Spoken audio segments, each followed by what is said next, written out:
Hello friends, welcome to brothers finance and good evening.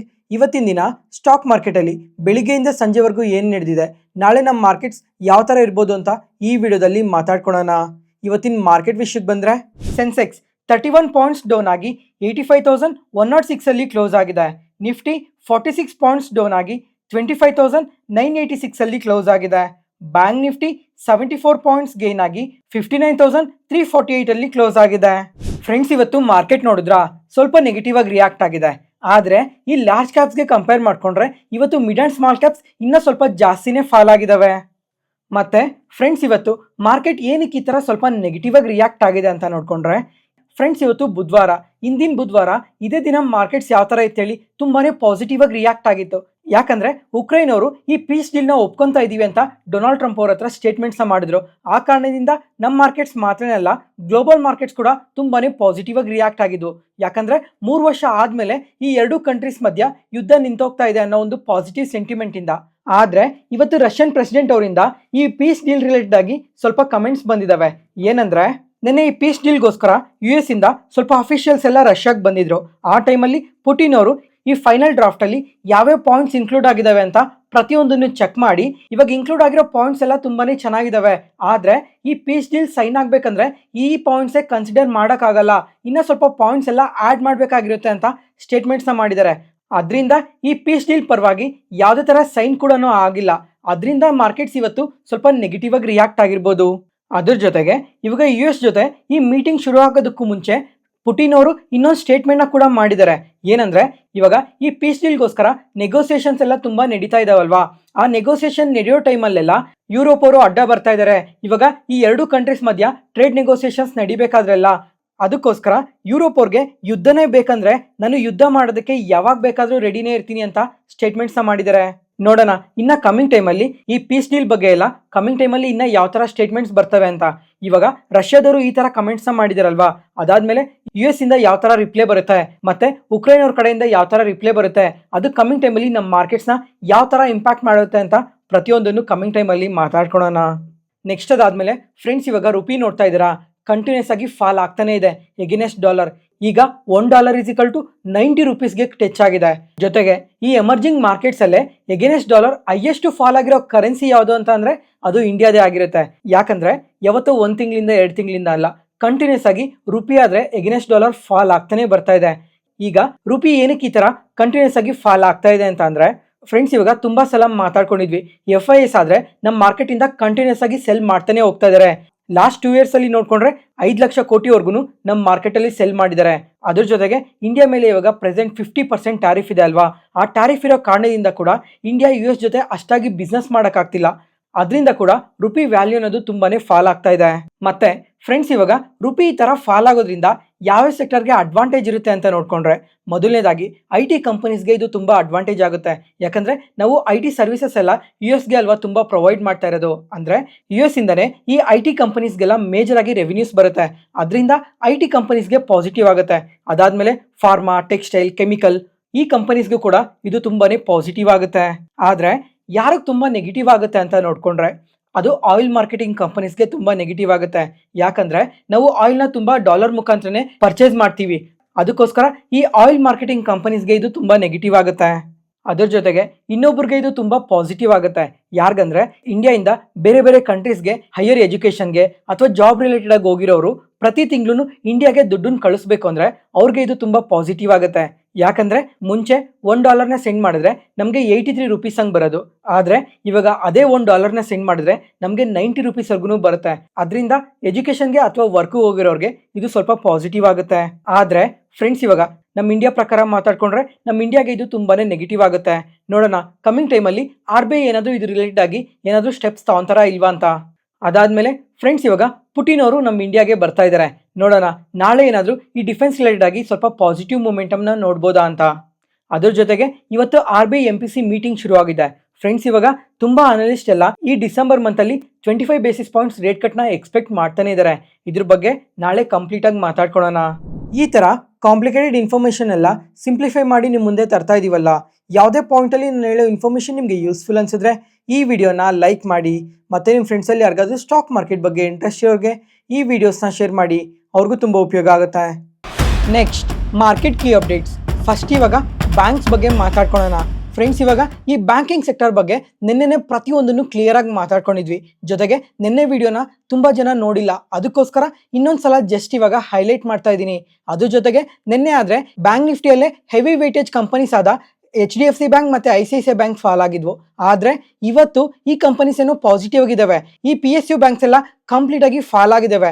ಪ್ರತಿ ಒಂದು ಕಂಪನಿನೂ 3 to 4% ವರೆಗೂ fall ಆಗಿದ್ದಾವೆ. ಅದಕ್ಕೋಸ್ಕರ ಈ PSU ಬ್ಯಾಂಕ್ಸ್ ಬಗ್ಗೆ ಸ್ವಲ್ಪ ಡೀಟೇಲ್ ಆಗಿ ಮಾತಾಡ್ಕೊಳ್ಳೋಣ. ಮತ್ತೆ ಫ್ರೆಂಡ್ಸ್, ಇವಾಗ ಒಂದ್ಸಲ ಈ ಇಮೇಜ್ನ ನೋಡಿ. ಇವಾಗ ನಿನ್ನೆ ಈ ಬ್ಯಾಂಕ್ಸ್ ಎಲ್ಲ ಏನಕ್ಕೆ ಫಾಲ್ ಆದ್ವು ಅಂತ ಅಂದ್ರೆ, ಇವಾಗ ಬ್ಯಾಂಕ್ ನಿಫ್ಟಿಯಲ್ಲಿ ಸ್ವಲ್ಪ ರೀಬ್ಯಾಲೆನ್ಸಿಂಗ್ ನಡೆಯುತ್ತೆ.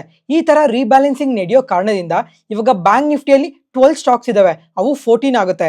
ಯಾಕಂದ್ರೆ ಎಸ್ ಬ್ಯಾಂಕ್ ಮತ್ತೆ ಯೂನಿಯನ್ ಬ್ಯಾಂಕ್ ಬ್ಯಾಂಕ್ ನಿಫ್ಟಿ ಒಳಗಡೆ ಆಡ್ ಆಗುತ್ತೆ. ಯಾವಾಗ ಅಂದ್ರೆ December 30th ಈ ಅಡ್ಜಸ್ಟ್ಮೆಂಟ್ಸ್ ಎಲ್ಲ ನಡೆಯುತ್ತೆ. ಅದಾದ್ಮೇಲೆ ಇನ್ನೊಂದು ಇಂಪಾರ್ಟೆಂಟ್ ಥಿಂಗ್ ಏನು ಅಂತ ಅಂದ್ರೆ, ಇವಾಗ ಬ್ಯಾಂಕ್ಸ್ ಒಳಗಡೆ ಈ ಅಡ್ಜಸ್ಟ್ಮೆಂಟ್ಸ್ ನಡೆಯೋದ್ರಿಂದ ಯಾವುದೇ ತರ ಪ್ರಾಬ್ಲಮ್ ಇಲ್ಲ.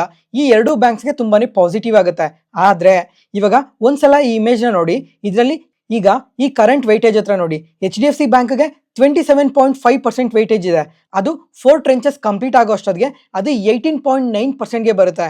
ಅದೇ ಇವಾಗ ICICI ಬ್ಯಾಂಕ್ ಹತ್ರ ಆದ್ರೆ 23.1% ವೈಟೇಜ್ ಇದೆ, ಅದು 14%ಗೆ ಬರುತ್ತೆ. ಅದಾದ್ಮೇಲೆ ಒಂದ್ಸಲ ಈ ಇಮೇಜ್ನ ಕೂಡ ನೋಡಿ. ಇವಾಗ ವೈಟೇಜ್ ಈ ತರ ಕಮ್ಮಿ ಆಗ್ತಾ ಇದೆ ಅಂತಂದ್ರೆ ಆ ಬ್ಯಾಂಕ್ಸ್ ಇಂದ ತುಂಬಾನೇ ಔಟ್ಫ್ಲೋಸ್ ಹೋಗುತ್ತೆ.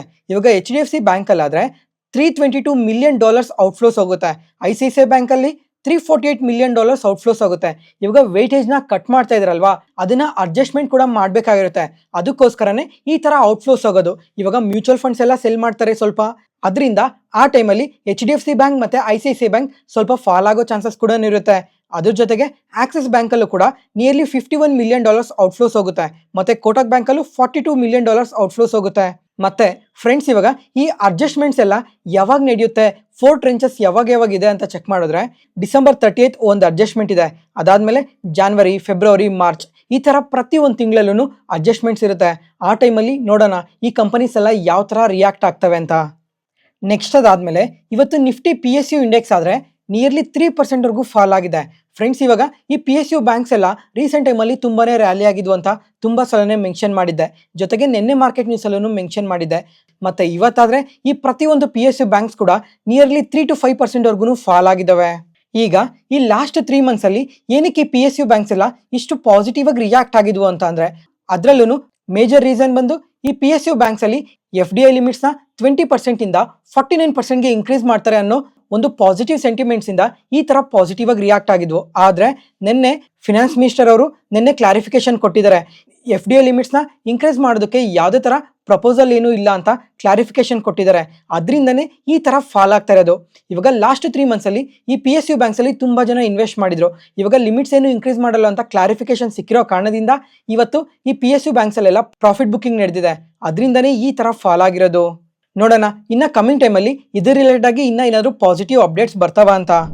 ನೆಕ್ಸ್ಟ್ ಅದಾದ್ಮೇಲೆ KPI ಗ್ರೀನ್ ಎನರ್ಜಿ ಈ ಕಂಪನಿ ಆದ್ರೆ ಇವತ್ತು ಇಂಟರ್ಡೇ ಸೆಷನ್ ಅಲ್ಲಿ ನಿಯರ್ಲಿ 5% ವರೆಗೂ ಪಾಸಿಟಿವ್ ಆಗಿ ರಿಯಾಕ್ಟ್ ಆಗಿದೆ. ಯಾಕಂದ್ರೆ ಗುಜರಾತ್ ಸ್ಟೇಟ್ ಎಲೆಕ್ಟ್ರಿಸಿಟಿ ಕಾರ್ಪೊರೇಷನ್ ಇಂದ 142 ಮೆಗಾವಾಟ್ಸ್ದು ಫ್ಲೋಟಿಂಗ್ ಸೋಲಾರ್ EPC ಕಾಂಟ್ರಾಕ್ಟ್ ಬಂದಿದೆ. ಅದರಿಂದನೇ ಈ ತರ ಪಾಸಿಟಿವ್ ಆಗಿ ರಿಯಾಕ್ಟ್ ಆಗಿರೋದು. ನೆಕ್ಸ್ಟ್ ಅದಾದ್ಮೇಲೆ ಓಕ್ಲಾ ಇಂಡಿಯಾ ಈ ಕಂಪನಿ ಆದ್ರೆ ರೀಸೆಂಟ್ ಆಗಿ ನಮ್ಮ ಮಾರ್ಕೆಟ್ಗೆ IPO ಬಂತು. ಇವತ್ತಾದ್ರೆ ಈ ಕಂಪನಿಯಲ್ಲಿ ಲಾಕ್ ಇನ್ ಪೀರಿಯಡ್ ಎಂಡ್ ಆಗಿದೆ. ಈ ಲಾಕ್ ಇನ್ ಪೀರಿಯಡ್ ಎಂಡ್ ಆಗಿರೋ ಕಾರಣದಿಂದ 34 lakh ಶೇರ್ಸ್ ಟ್ರೇಡ್ಸ್ಗೆ ಎಲಿಜಿಬಲ್ ಆಗಿದೆ. ಅದರಿಂದನೇ ಇವತ್ತು ನಿಯರ್ಲಿ 2% ವರೆಗೂ ಫಾಲ್ ಆಗಿದೆ. ಅದ್ರ ಜೊತೆಗೆ ಅಮಂತಾ ಹೆಲ್ತ್ ಕೇರ್ ಈ ಕಂಪನಿಯಲ್ಲೂ ಅಷ್ಟೇ 3 months lock in period end ಆಗಿದೆ. ಅದರಿಂದ ಇವತ್ತು 15 lakh ಶೇರ್ಸ್ ಟ್ರೇಡ್ಸ್ಗೆ ಎಲಿಜಿಬಲ್ ಆಗಿದೆ. ಆ ಕಾರಣದಿಂದನೇ ಇವತ್ತು ಇಂಟರ್ಡೇ ಸೆಷನ್ ಅಲ್ಲಿ ಎಬವ್ 4% ಫಾಲ್ ಆಗಿದೆ. ಫ್ರೆಂಡ್ಸ್, ಇವಾಗ ಈ ಎರಡೂ ಕಂಪನೀಸ್ನ IPO ಟೈಮಿಂದನೂ ಹೋಲ್ಡ್ ಮಾಡ್ತಾ ಇದ್ರೆ ಒಂದ್ಸಲ ಕಮೆಂಟ್ ಸೆಷನ್ ಅಲ್ಲಿ ಕಮೆಂಟ್ ಮಾಡಿ. ನೆಕ್ಸ್ಟ್ ಅದಾದ್ಮೇಲೆ ಹಿಂದೂಸ್ತಾನ್ ಕಾಪರ್ ಮತ್ತೆ NTPC ಈ ಎರಡೂ ಕಂಪನೀಸ್ ಬಗ್ಗೆ ಒಂದು ಪಾಸಿಟಿವ್ ಅಪ್ಡೇಟ್ ಬಂದಿದೆ. ಏನಂದ್ರೆ ಈ ಎರಡೂ ಕಂಪನೀಸ್ ಇವಾಗ ಒಂದು MOU ಸೈನ್ ಮಾಡ್ಕೊಂಡಿದ್ದಾರೆ. ಏನಕ್ಕಂದ್ರೆ ಒಂದು ಕಾಪರ್ ಮೈನಿಂಗ್ ಪ್ರಾಜೆಕ್ಟ್ಗೋಸ್ಕರ, ಅದ್ರ ಜೊತೆಗೆ ಒಂದು ಕ್ರಿಟಿಕಲ್ ಮಿನರಲ್ಸ್ಗೋಸ್ಕರ ಅಂತ ಎಕ್ಸ್ಚೇಂಜ್ ಫೈಲಿಂಗ್ ಅಲ್ಲಿ ಅಪ್ಡೇಟ್ ಮಾಡಿದ್ದಾರೆ. ಫ್ರೆಂಡ್ಸ್, ಇವಾಗ ಈ ಕ್ರಿಟಿಕಲ್ ಮಿನರಲ್ಸ್ ಯಾವ್ಯಾವು ಅಂತ ಚೆಕ್ ಮಾಡಿದ್ರೆ ಲಿಥಿಯಂ, ಕೋಬಾಲ್ಟ್, ನಿಕಲ್, ರೇರ್ ಅರ್ತ್ ಮಿನರಲ್ಸ್ಗೋಸ್ಕರ ಅಂತ ಅಪ್ಡೇಟ್ ಮಾಡಿದ್ದಾರೆ. ಇವಾಗ ಈ ಕ್ರಿಟಿಕಲ್ ಮಿನರಲ್ಸ್ನೆಲ್ಲ ಎಲ್ಲೆಲ್ಲಿ ಬಳಸ್ತಾರೆ, ಯಾವ್ಯಾವ ಸೆಗ್ಮೆಂಟ್ಸ್ ಅಲ್ಲಿ ಬಳಸ್ತಾರೆ, ಎಷ್ಟು ಇಂಪಾರ್ಟೆಂಟ್ ಆಗಿರುತ್ತೆ ಅಂತ ಒಂದ್ಸಲ ನೋಡ್ಕೊಂಡ್ರೆ, ಈ ಎಲ್ಲಾ ಮಿನರಲ್ಸ್ನ ಎಲೆಕ್ಟ್ರಾನಿಕ್ ವೆಹಿಕಲ್ಸ್ ಅಲ್ಲಿ ಬಳಸ್ತಾರೆ. Batteries, solar energy, wind energy, electronics, defence ಈ ತರ ತುಂಬಾ ಸೆಗ್ಮೆಂಟ್ಸ್ ಅಲ್ಲಿ ಬಳಸ್ತೀವಿ. ಅದಕ್ಕೋಸ್ಕರ ಕಮಿಂಗ್ ಟೈಮಲ್ಲಿ ಈ MOU ರಿಲೇಟೆಡ್ ಆಗಿ ತುಂಬಾನೇ ಸ್ಟ್ರಾಂಗ್ ಗ್ರೋತ್ ಇರುತ್ತೆ ಅಂತ ಕೂಡ ಅಪ್ಡೇಟ್ ಮಾಡಿದ್ದಾರೆ. ನೆಕ್ಸ್ಟ್ ಅದಾದ್ಮೇಲೆ BEML ಈ ಕಂಪನಿ ಆದರೆ ಇವತ್ತು ನಮ್ಮ ಮಾರ್ಕೆಟ್ ಓಪನಿಂಗ್ ಟೈಮಲ್ಲಿ ಸ್ವಲ್ಪ ಪಾಸಿಟಿವ್ ಆಗಿ ರಿಯಾಕ್ಟ್ ಆಗಿದೆ. ಯಾಕಂದ್ರೆ ಬೆಂಗಳೂರು ಮೆಟ್ರೋ ರೈಲ್ ಕಾರ್ಪೊರೇಷನ್ ಇಂದ 414 ಕ್ರೋರ್ಸ್ ಆರ್ಡರ್ ಬಂದಿದೆ. ಏನಕ್ಕಂದ್ರೆ ನಮ್ಮ ಮೆಟ್ರೋ ಫೇಸ್ 2 ಪ್ರಾಜೆಕ್ಟ್ ಇದೆ ಅಲ್ವಾ, ಈ ಪ್ರಾಜೆಕ್ಟ್ ಅಲ್ಲಿ ಈ ಟ್ರೈನ್ ಸೆಟ್ಸ್ ನ ಅಂದ್ರೆ ಬೋಗಿಗಳನ್ನ ಸಪ್ಲೈ ಮಾಡೋದಕ್ಕೋಸ್ಕರ ಅಂತ ಎಕ್ಸ್ಚೇಂಜ್ ಫೈಲಿಂಗ್ ಅಲ್ಲಿ ಅಪ್ಡೇಟ್ ಮಾಡಿದ್ದಾರೆ. ನೆಕ್ಸ್ಟ್ ಅದಾದ್ಮೇಲೆ JSW ಸ್ಟೀಲ್ ಇವರಾದ್ರೆ ಜಪಾನೀಸ್ಗೆ ಸಂಬಂಧಪಟ್ಟಿರೋ JFE ಸ್ಟೀಲ್ ಕಂಪನಿ ಜೊತೆ ಒಂದು 50-50 ಜಾಯಿಂಟ್ ವೆಂಚರ್ ನ ಮಾಡ್ಕೊಂಡಿದ್ದಾರೆ. ಈ ಜಾಯಿಂಟ್ ವೆಂಚರ್ ಅಲ್ಲಿ ಜಪಾನ್ನ JFE ಸ್ಟೀಲ್ ಅವರಾದ್ರೆ 15,750 ಕ್ರೋರ್ಸ್ ಇನ್ವೆಸ್ಟ್ ಮಾಡ್ತಾ ಇದೀವಿ ಈ ಜಾಯಿಂಟ್ ವೆಂಚರ್ ಅಲ್ಲಿ ಅಂತ ಅಪ್ಡೇಟ್ ಮಾಡಿದ್ದಾರೆ. ಮತ್ತೆ ಇವಾಗ JSW ಸ್ಟೀಲ್ ಅವರಾದ್ರೆ Bhushan power integrated steel facility ಇತ್ತಲ್ವಾ, ಇದನ್ನ ಟ್ರಾನ್ಸ್ಫರ್ ಮಾಡ್ತಾ ಇದೀವಿ ಅಂತ ಮೆನ್ಷನ್ ಮಾಡಿದ್ದಾರೆ. ಮತ್ತೆ ಈ ಜಾಯಿಂಟ್ ವೆಂಚರ್ ಅಲ್ಲಿ ಕ್ರೂಡ್ ಸ್ಟೀಲ್ ಪ್ರೊಡಕ್ಷನ್ ನ 10 ಮಿಲಿಯನ್ ಟನ್ಸ್ ರೀಚ್ ಆಗಬೇಕು ಅಂತ ಟಾರ್ಗೆಟ್ ನ ಕೂಡ ಇಟ್ಕೊಂಡಿದೀವಿ 2030 ಅಷ್ಟರಲ್ಲಿ ಅಂತ ಎಕ್ಸ್ಚೇಂಜ್ ಫೈಲಿಂಗ್ ಅಲ್ಲಿ ಅಪ್ಡೇಟ್ ಮಾಡಿದ್ದಾರೆ. ನೆಕ್ಸ್ಟ್ ಅದಾದ್ಮೇಲೆ ನಿನ್ನೆ ಮಾರ್ಕೆಟ್ ನ್ಯೂಸ್ ವಿಡಿಯೋದಲ್ಲೇ ಈ ಮೀಶೋ IPO ಬಗ್ಗೆ ಕಂಪ್ಲೀಟ್ ಆಗಿ ಮಾತಾಡ್ಕೊಂಡಿದ್ವಿ. ಇವಾಗ ಇದ್ರ ಆಂಕರ್ ಇನ್ವೆಸ್ಟರ್ಸ್ ಲಿಸ್ಟ್ ಕೂಡ ಅಪ್ಡೇಟ್ ಆಗಿದೆ. ಇವಾಗ ಆಂಕರ್ ಇನ್ವೆಸ್ಟರ್ಸ್ ಮುಖಾಂತರನೇ 2,439 ಕೋಟಿ ರೈಸ್ ಮಾಡಿದ್ದಾರೆ. ಇದರಲ್ಲಿ ಗ್ಲೋಬಲ್ ಇನ್ವೆಸ್ಟರ್ಸ್ ಮತ್ತೆ ಡೊಮೆಸ್ಟಿಕ್ ಇನ್ವೆಸ್ಟರ್ಸ್ ಇಬ್ರು ಇನ್ವೆಸ್ಟ್ ಮಾಡಿದ್ದಾರೆ. ಈಗ ಈ ಗ್ಲೋಬಲ್ ಇನ್ಸ್ಟಿಟ್ಯೂಷನಲ್ ಇನ್ವೆಸ್ಟರ್ಸ್ ಅಲ್ಲಿ ಯಾರ್ಯಾರು ಇನ್ವೆಸ್ಟ್ ಮಾಡಿದ್ದಾರೆ ಅಂತ ಅಂದ್ರೆ GIC, ಫೆಡಿಲಿಟಿ, ಬ್ಲಾಕ್ ರಾಕ್ ಈ ತರ ತುಂಬಾನೇ ದೊಡ್ಡ ಇನ್ವೆಸ್ಟರ್ಸ್ ಎಲ್ಲ ಇನ್ವೆಸ್ಟ್ ಮಾಡಿದ್ದಾರೆ. ಅದಾದ್ಮೇಲೆ ನಮ್ಮ ಮ್ಯೂಚುವಲ್ ಫಂಡ್ಸ್ ಅಲ್ಲಾದ್ರೆ SBI mutual funds, Axis bank mutual funds, Birla mutual funds ಈ ತರ ತುಂಬಾನೇ ದೊಡ್ಡ ಮ್ಯೂಚುವಲ್ ಫಂಡ್ಸ್ ಎಲ್ಲ ಇನ್ವೆಸ್ಟ್ ಮಾಡಿದ್ದಾರೆ. ಮತ್ತೆ ಫ್ರೆಂಡ್ಸ್ ಇವಾಗ ನಾನು ಮತ್ತೆ ರಿಪೀಟ್ ಮಾಡ್ತಾ ಇದ್ದೀನಿ, ಯಾವುದೇ ಒಂದು IPOಗಾಗಲಿ ಜಸ್ಟ್ ಗ್ರೇ ಮಾರ್ಕೆಟ್ ಪ್ರೀಮಿಯಂನ ನೋಡಿ ಯಾವುದೇ ಕಾರಣಕ್ಕೂ ಇನ್ವೆಸ್ಟ್ ಮಾಡೋಕೆ ಹೋಗಬೇಡಿ. ಕಂಪ್ಲೀಟ್ ಆಗಿ ಬಿಸ್ನೆಸ್ ಬಗ್ಗೆ, ಫಿನಾನ್ಷಿಯಲ್ಸ್ ಬಗ್ಗೆ, ಫ್ಯೂಚರ್ ಗ್ರೋತ್ ಯಾವ ತರ ಇರುತ್ತೆ ಅಂತ ಪ್ರತಿಯೊಂದನ್ನು ತಿಳ್ಕೊಂಡು ಮಾತ್ರನೇ IPOs ಅಲ್ಲಿ ಇನ್ವೆಸ್ಟ್ ಮಾಡಿ. ಎಂದೇ ಆಗಲಿ ಗ್ರೇ ಮಾರ್ಕೆಟ್ ಪ್ರೀಮಿಯಂನ ನೋಡಿಕೊಂಡು ಇನ್ವೆಸ್ಟ್ ಮಾಡಕ್ ಹೋಗ್ಬಾರ್ದು. ನೆಕ್ಸ್ಟ್ ಅದಾದ್ಮೇಲೆ ನಮ್ಮ ಮಾರ್ಕೆಟ್ಗೆ ಇವತ್ತು ಇನ್ನ 2 IPOs ಬಂದಿದ್ದಾವೆ. ಆ 2 ಕಂಪನೀಸ್ ಬಗ್ಗೆ ಡೀಟೇಲ್ ಆಗಿ ತಿಳ್ಕೊಳ್ಳೋಣ. ಅದರಲ್ಲಿ ಮೊದಲನೇದಾಗಿ ಬಂದು ವಿದ್ಯಾ ವೈರ್ಸ್. ಫ್ರೆಂಡ್ಸ್ ಈಗ ಇವ್ರ ಬಿಸ್ನೆಸ್ ಬಗ್ಗೆ ಮಾತಾಡ್ಕೊಂಡ್ರೆ ಇವರು ಮೇಯ್ನ್ ಆಗಿ ಈ ಕಾಪರ್ ಮತ್ತೆ ಅಲ್ಯೂಮಿನಿಯಂ ವೈರ್ಸ್ ನ ಮ್ಯಾನುಫ್ಯಾಕ್ಚರ್ ಮಾಡ್ತಾರೆ. ಅದ್ರ ಜೊತೆಗೆ ಕಂಡಕ್ಟರ್ಸ್, ಸ್ಟ್ರಿಪ್ಸ್ ಈ ತರ ತುಂಬಾ ಪ್ರಾಡಕ್ಟ್ಸ್ ನ ಮ್ಯಾನುಫ್ಯಾಕ್ಚರ್ ಮಾಡ್ತಾರೆ. ಈಗ ಈ ವೈರ್ಸ್ ರಿಲೇಟೆಡ್ ಆಗಿ ಸಪ್ರೇಟ್ ಆಗಿ ಮಾತಾಡ್ಕೊಂಡ್ರೆ ಈ ವೈರ್ಸ್ ಅಲ್ಲೇ ತುಂಬಾ ತರ ವೈರ್ಸ್ ನ ಇವರು ಮ್ಯಾನುಫ್ಯಾಕ್ಚರ್ ಮಾಡ್ತಾರೆ. ಎಕ್ಸಾಂಪಲ್ ಇವಾಗ enamelled copper wires, paper insulated copper conductors, copper rectangular strips, PV ribbons, aluminium paper covered strips ಈ ತರ ತುಂಬಾನೇ ವೈಡ್ ರೇಂಜ್ ಆಫ್ ವೈರ್ಸ್ ನ ಇವರು ಮ್ಯಾನುಫ್ಯಾಕ್ಚರ್ ಮಾಡಿ ಸೆಲ್ ಮಾಡ್ತಾರೆ. ಮತ್ತೆ ನಿಮ್ಗೆ ಇಲ್ಲೊಂದು ಡೌಟ್ ಬರ್ಬೋದು, ಇವಾಗ ಈ ಪ್ರಾಡಕ್ಟ್ಸ್ನೆಲ್ಲ ಮ್ಯಾನುಫ್ಯಾಕ್ಚರ್ ಮಾಡಿದ್ಮೇಲೆ ಯಾವ್ಯಾವ ಸೆಗ್ಮೆಂಟ್ಸ್ ಅಲ್ಲಿ ಈ ಎಲ್ಲ ಪ್ರಾಡಕ್ಟ್ಸ್ನ ಬಳಸ್ತಾರೆ ಅಂತ ಅದಕ್ಕೆ ಇವಾಗ ಕಂಪ್ಲೀಟ್ ಆಗಿ ಹೇಳ್ತೀನಿ ನೋಡಿ. ಎಕ್ಸಾಂಪಲ್ ಇವಾಗ ಪವರ್ ಜನರೇಷನ್ ಅಂಡ್ ಟ್ರಾನ್ಸ್ಮಿಷನ್ಸ್ ಅಲ್ಲಿ ಬಳಸ್ತಾರೆ. ಮತ್ತೆ electronic systems, motors, transformers, generators, clean energy, EV components, railways, infrastructure, industrial equipments ಅಲ್ಲೂ ಕೂಡ ಇದೇ ತರ ವೈರ್ಸ್ನ ಇವರು ಬಳಸ್ಕೊಂತಾರೆ. ಫ್ರೆಂಡ್ಸ್ ಇವಾಗ ಈ ಎಲ್ಲಾ ಪ್ರಾಡಕ್ಟ್ಸ್ನ ಈ ತರ ವೈಡ್ ರೇಂಜ್ ಆಫ್ ಸೆಕ್ಟರ್ಸ್ ಅಲ್ಲಿ ಇದನ್ನ ಬಳಸ್ತಾರೆ. ಮತ್ತೆ ಇವಾಗ ಇಂಡಿಯಾದಲ್ಲಿ ಇದನ್ನ ಮ್ಯಾನುಫ್ಯಾಕ್ಚರ್ ಮಾಡಿ 18 ಕಂಟ್ರೀಸ್ಗೆ ಇದನ್ನ ಎಕ್ಸ್ಪೋರ್ಟ್ ಕೂಡ ಮಾಡ್ತಾರೆ. ಜೊತೆಗೆ ಬರೀ ಬೇರೆ ದೇಶಕ್ಕೆ ಎಕ್ಸ್ಪೋರ್ಟ್ ಮಾತ್ರನೇ ಮಾಡಲ್ಲ, ಇಂಡಿಯಾದಲ್ಲಿ ಮ್ಯಾನುಫ್ಯಾಕ್ಚರ್ ಮಾಡಿದವರು ಇಂಡಿಯಾದಲ್ಲೂ ಕೂಡ ಸೆಲ್ ಮಾಡ್ತಾರೆ. ನೆಕ್ಸ್ಟ್ ಅದಾದ್ಮೇಲೆ ಫಿನಾನ್ಷಿಯಲ್ಸ್ ಬಗ್ಗೆ ಮಾತಾಡ್ಕೊಂಡ್ರೆ ರೆವಿನ್ಯೂಸ್ ಮತ್ತೆ ಪ್ರಾಫಿಟ್ಸ್ ಆದ್ರೆ ಪ್ರತಿ ವರ್ಷ ಕಾನ್ಸ್ಟೆಂಟ್ ಆಗಿ ಗ್ರೋ ಆಗ್ತಾನೆ ಇದೆ. ಜೊತೆಗೆ ಕಂಪನಿಯಲ್ಲಿ ಡೆಟ್ ಆದ್ರೆ 0.8% ಇದೆ. ಮತ್ತೆ ಫ್ರೆಂಡ್ಸ್ ಇವಾಗ ಇವರು ಫ್ರೆಶ್ ಇಶ್ಯೂ ಕೂಡ ರೈಸ್ ಮಾಡ್ತಾ ಇದ್ದಾರೆ. ಫ್ರೆಶ್ ಇಶ್ಯೂ ಅಲ್ಲಿ ಸ್ವಲ್ಪ ಡೆಟ್ನ ಕೂಡ ಕಮ್ಮಿ ಮಾಡ್ಕೊಂತೀವಿ ಅಂತ ಕೂಡ ಮೆನ್ಷನ್ ಮಾಡಿದ್ದಾರೆ. ಆ ತರ ಕಮ್ಮಿ ಮಾಡ್ಕೊಂಡ್ರೆ ಡೆಟ್ ಇನ್ನ ಕಮ್ಮಿಂಗ್ ಟೈಮಲ್ಲಿ ಇನ್ನ ಸ್ವಲ್ಪ ಕಮ್ಮಿ ಆಗೋ ಚಾನ್ಸಸ್ ಕೂಡ ಜಾಸ್ತಿನೇ ಇರುತ್ತೆ. ಮತ್ತೆ IPO ವಿಷಯಕ್ಕೆ ಬಂದ್ರೆ ಈ IPOದಲ್ಲಿ ಇವರು 300 ಕ್ರೋರ್ಸ್ನ ರೈಸ್ ಮಾಡ್ತಾ ಇದ್ದಾರೆ. ಫ್ರೆಂಡ್ಸ್ ಇವಾಗ ಇದು ತುಂಬಾನೇ ಚಿಕ್ಕ IPO, ಅದಕ್ಕೋಸ್ಕರ ನೀವೇನಾದ್ರೂ ಈ ಕಂಪನಿಯಲ್ಲಿ ಇನ್ವೆಸ್ಟ್ ಮಾಡಬೇಕು ಅಂದ್ರೆ ಆದಷ್ಟು ಪ್ರತಿ ಪಾನ್ ಕಾರ್ಡ್ ಅಂಡರ್ ಅಲ್ಲಿ ಜಸ್ಟ್ 1 ಲಾಟ್ನ ಮಾತ್ರನೇ ಬೈ ಮಾಡಿ. ಆಗ ನಿಮಗೆ ಅಲಾಟ್ಮೆಂಟ್ ಆಗೋ ಚಾನ್ಸಸ್ ತುಂಬಾನೇ ಜಾಸ್ತಿ ಇರುತ್ತೆ. ಮತ್ತೆ ಈ IPO ಪ್ರೈಸ್ ರೇಂಜ್ ಬಂದು 48 ರೂಪೀಸಿಂದ 52 ರೂಪೀಸ್ ಪರ್ ಶೇರ್ ಇರುತ್ತೆ. ಮತ್ತೆ ಪ್ರತಿ ಲಾಟಲ್ಲೂ 288 ಶೇರ್ಸ್ ಇರುತ್ತೆ. ಈ IPO ಇವತ್ತು ಓಪನ್ ಆಗಿ 5th ಕ್ಲೋಸ್ ಆಗುತ್ತೆ. ಮತ್ತೆ ಲಿಸ್ಟ್ ಆಗೋದು ನಮ್ಮ ಮಾರ್ಕೆಟ್ಗೆ 10ನೇ ತಾರೀಕನೇ. ಮತ್ತೆ ಇನ್ನೊಂದು ಇಂಪಾರ್ಟೆಂಟ್ ಥಿಂಗ್ ಏನು ಅಂತ ಅಂದ್ರೆ 300 ಕ್ರೋರ್ಸ್ ಈ IPO ಮುಖಾಂತರ ಏನ್ ರೈಸ್ ಮಾಡ್ತಾ ಇದ್ದಾರೆ ಅದರಲ್ಲಿ 274 ಕ್ರೋರ್ಸ್ ಫ್ರೆಶ್ ಇಶ್ಯೂನೇ, ಇನ್ನು ಮಿಕ್ಕಿರೋ 26 ಕ್ರೋರ್ಸ್ ಇದು ಎಕ್ಸಿಸ್ಟಿಂಗ್ ಶೇರ್ ಹೋಲ್ಡರ್ಸ್ಗೆ ಹೋಗುತ್ತೆ. ಮತ್ತೆ ಇವಾಗ ಫ್ರೆಶ್ ಇಶ್ಯೂ ಮುಖಾಂತರ ಏನ್ ರೈಸ್ ಮಾಡ್ತಾ ಇದ್ದಾರೆ ಆ ದುಡ್ಡನ್ನ ಏನಕ್ಕೆ ಬಳಸ್ತಾರೆ ಅಂತ ಅಂದ್ರೆ ಒಂದು ಹೊಸ ಮ್ಯಾನುಫ್ಯಾಕ್ಚರಿಂಗ್ ಫೆಸಿಲಿಟಿನ ಶುರು ಮಾಡೋದಕ್ಕೆ 140 ಕ್ರೋರ್ಸ್ ಇನ್ವೆಸ್ಟ್ ಮಾಡ್ತೀವಿ ಅಂತ ಹೇಳಿದ್ದಾರೆ. ಅದಾದ್ಮೇಲೆ 100 ಕೋಟಿನ ಸ್ವಲ್ಪ ಡೆಟ್ನ ಕಮ್ಮಿ ಮಾಡ್ಕೊಳೋದಕ್ಕೋಸ್ಕರ ಬಳಸ್ತೀವಿ ಅಂತ ಹೇಳಿದ್ದಾರೆ. ಇನ್ನು ಮಿಕ್ಕಿರೋ ದುಡ್ಡನ್ನ ಇವಾಗ ವರ್ಕಿಂಗ್ ಕ್ಯಾಪಿಟಲ್ಗೆ ಅಥವಾ ಆಪರೇಷನ್ ಗ್ರೋತ್ ರಿಲೇಟೆಡ್ ಆಗಿ ಯೂಸ್ ಮಾಡ್ಕೊಂತೀವಿ ಅಂತ ಅಪ್ಡೇಟ್ ಮಾಡಿದ್ದಾರೆ. ಫ್ರೆಂಡ್ಸ್ ಇವಾಗ ಈ ವಿದ್ಯಾ ವೈರ್ಸ್ ಕಂಪನಿ ಬಗ್ಗೆ ಕಂಪ್ಲೀಟ್ ಆಗಿ ಮಾತಾಡ್ಕೊಂಡಿದೀವಿ, ಪ್ರತಿಯೊಬ್ಬರಿಗೂ ಅರ್ಥ ಆಗಿದೆ ಅಂತ ಅನ್ಕೊಂತೀನಿ. ನೆಕ್ಸ್ಟ್ ಅದಾದ್ಮೇಲೆ ಎರಡನೇ IPO ಬಂದು ಈಕಸ್. ಇವರಾದ್ರೆ ಮೇನ್ ಆಗಿ 2 ಸೆಗ್ಮೆಂಟ್ಸ್ ಅಲ್ಲಿ ವರ್ಕ್ ಮಾಡ್ತಾರೆ. ಒಂದು ಏರೋಸ್ಪೇಸ್, ಇನ್ನೊಂದು ಕನ್ಸ್ಯೂಮರ್ ಡ್ಯೂರಬಲ್ಸ್. ಈಗ ಈ ಏರೋಸ್ಪೇಸ್ ಸೆಗ್ಮೆಂಟ್ ಅಲ್ಲಿ ನೋಡ್ಕೊಂಡ್ರೆ ಫ್ರೆಂಡ್ಸ್ ಇವಾಗ ಒಂದ್ಸಲ ಈ ಇಮೇಜ್ನ ನೋಡಿ, ಇಲ್ಲಿ ಏನೇನು ಕಾಂಪೊನೆಂಟ್ಸ್ ಕಾಣ್ತಾ ಇದಾವೆ, ಈ ತರ ಎಲ್ಲ ಕಾಂಪೊನೆಂಟ್ಸ್ನ ಇವರು ಮ್ಯಾನುಫ್ಯಾಕ್ಚರ್ ಮಾಡಿ ಸಪ್ಲೈ ಮಾಡ್ತಾರೆ. ಈ ಏರೋಸ್ಪೇಸ್ ಸೆಗ್ಮೆಂಟ್ ಇಂದನೇ ಇವ್ರಿಗೆ 88% ರೆವಿನ್ಯೂಸ್ನ ಜನರೇಟ್ ಮಾಡ್ತಾರೆ. ಅದಾದ್ಮೇಲೆ ಎರಡನೇ ಸೆಗ್ಮೆಂಟ್ ಬಂದು ಫ್ರೆಂಡ್ಸ್ ಇವಾಗ ಒಂದ್ಸಲ ಈ ಇಮೇಜ್ನ ಕೂಡ ನೋಡಿ, ಈ ಕನ್ಸ್ಯೂಮರ್ ಡ್ಯೂರಬಲ್ ಸೆಗ್ಮೆಂಟ್ ಇಂದ ಬರುತ್ತೆ. ಜೊತೆಗೆ ಇವರು ಟಾಯ್ಸ್ನ ಕೂಡ ಮ್ಯಾನುಫ್ಯಾಕ್ಚರ್ ಮಾಡ್ತಾರೆ. ಇವಾಗ ಇಂಡಿಯಾದಲ್ಲಿ ಈ ಟಾಯ್ಸ್ ಮ್ಯಾನುಫ್ಯಾಕ್ಚರಿಂಗ್ ತುಂಬಾನೇ ಇನ್ಕ್ರೀಸ್ ಆಗ್ತಾ ಇದೆ ಅಲ್ವಾ, ಯಾಕಂದ್ರೆ ಇದರಲ್ಲಿ ತುಂಬಾನೇ ಸ್ಟ್ರಾಂಗ್ ಡಿಮ್ಯಾಂಡ್ ಕಾಣ್ತಾ ಇದೆ ಅಂತ ತುಂಬಾ ಕಂಪನೀಸ್ ಈ ಟಾಯ್ಸ್ ರಿಲೇಟೆಡ್ ಆಗೂ ಕೂಡ ವರ್ಕ್ ಮಾಡ್ತಾನೆ ಇದ್ದಾರೆ. ಅದರಿಂದ ಈ ಸೆಗ್ಮೆಂಟ್ ಅಲ್ಲೂ ಕಮಿಂಗ್ ಟೈಮಲ್ಲಿ ಸ್ವಲ್ಪ ಒಳ್ಳೆ ಗ್ರೋತ್ನ ಎಕ್ಸ್ಪೆಕ್ಟ್ ಮಾಡ್ಬೋದು. ಇವಾಗ ಈ ಕನ್ಸ್ಯೂಮರ್ ಸೆಗ್ಮೆಂಟ್ ಇಂದ ಅರೌಂಡ್ 11 to 12% ರೆವಿನ್ಯೂಸ್ನ ಜನರೇಟ್ ಮಾಡ್ತಾ ಇದ್ದಾರೆ. ಮತ್ತೆ ಫ್ರೆಂಡ್ಸ್ ಇವಾಗ ಈ ಏರೋಸ್ಪೇಸ್ ಸೆಗ್ಮೆಂಟ್ ಇಂದನೇ ನಿಯರ್ಲಿ 88% ರೆವಿನ್ಯೂಸ್ನ ಜನರೇಟ್ ಮಾಡ್ತಾ ಇದಾರಲ್ವಾ. ಇವಾಗ ಇಂಡಿಯಾದಲ್ಲಿ ನೋಡ್ಕೊಂಡ್ರು ಈ ಏರೋಸ್ಪೇಸ್ ಸೆಗ್ಮೆಂಟ್ ತುಂಬಾನೇ ಸ್ಟ್ರಾಂಗ್ ಆಗಿ ಗ್ರೋ ಆಗ್ತಾ ಇದೆ. ಯಾಕಂದ್ರೆ ಜನ ಇವಾಗ ತುಂಬಾ ಫ್ಲೈಟ್ಸ್ ಅಲ್ಲಿ ಟ್ರಾವೆಲ್ ಮಾಡೋದನ್ನ ತುಂಬಾನೇ ರೂಢಿ ಮಾಡ್ಕೊಂತಾ ಇದ್ದಾರೆ.